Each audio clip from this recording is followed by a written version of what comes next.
संसार दावानलीडलो त्राणाय कारुण्य घनाघनत्वम् प्राप्तस्य कल्याण गुणार्णवस्य वन्दे गुरोः श्रीचरणारविन्दम्। महाप्रभो कीर्तननृत्यगीत वादित्रमद्यन्मनसो रसेन रोमाञ्चकम्पाश्रुतरङ्गभाजो वन्दे गुरोः श्रीचरणारविन्दम्।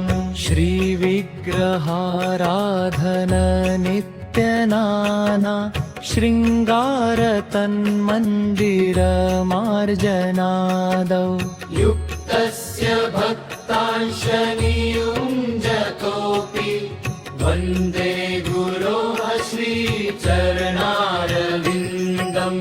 चतुर्विध श्रीभगवत्प्रसाद स्वाद्वन्न तृप्तान् हरिभक्तसङ्घा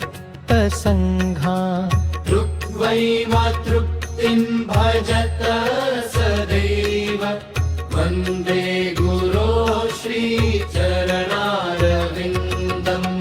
श्रीराधिका माधवयोरपार माधुर्यलीलागुणरूपनाम्नाम् प्रतीक्षणास्वादनलोलुपस्य वन्दे गुरोः श्रीचरणारविन्दम्। निकुञ्जयूनोरतिकेलिसिद्धे यायालिभिर्युक्तिरपेक्षणीया तत्रातिदाक्ष्यादतिवल्लभस्य वन्दे गुरोः श्रीचरणारविन्दम्।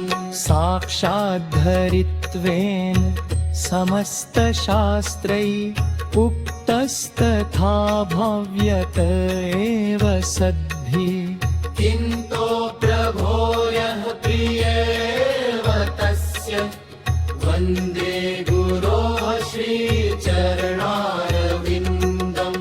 यस्य प्रसादाद् भगवत्प्रसादो यस्या प्रसादान्न गतिः कुतोऽपि ध्यायन् स्तुवंस्तस्य यशस्ति सन्ध्यम् वन्दे